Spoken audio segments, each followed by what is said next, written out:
So if you take this thing off, you got your tray here. Basically, I bought this little fuse jumper thing.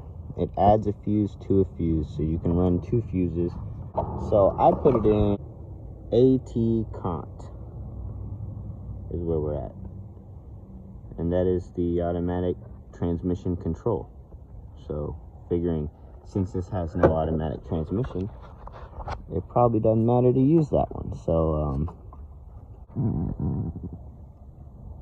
this one, look at your diagrams, because there's a good write-up online, and I'll post that in the description too, and you can pull that connector off and check to make sure you have the right pin. But don't mind all of this. It's like for the stereo or the amp or whatever I need to clean up. But yeah, so that was the wiring. Pretty simple, and that's to get it to start with all the swap. You know, I think that's the what is it, neutral safety position switch or something like that. Now on this side I just cut the brake and under here I have those bolted in, but I did not bolt the top yet. I want to. L bracket and connect it somehow. We will see.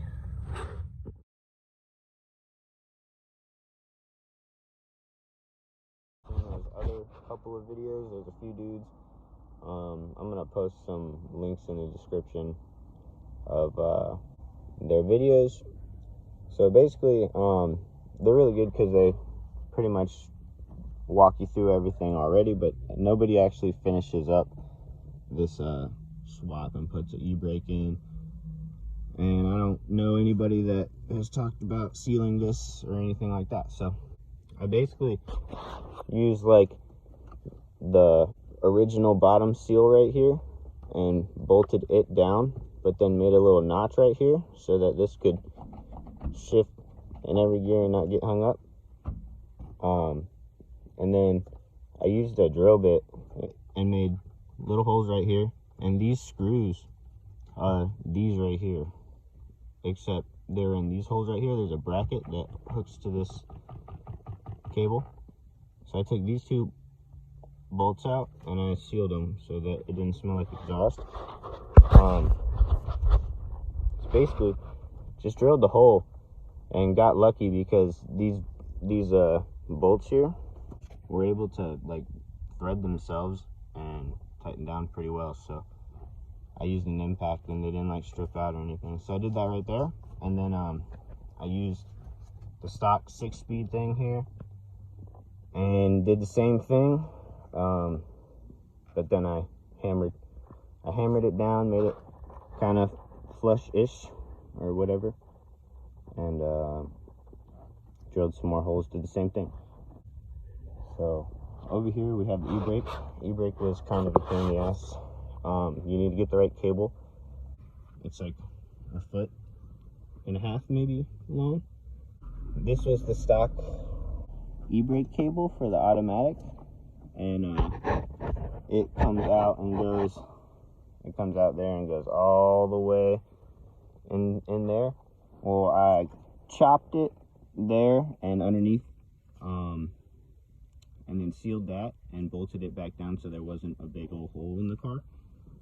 And then right here I had to cut a square, or a rectangle rather, to fit the cable, which I made a little too big. I just kind of eyeballed it because I was trying to get it done.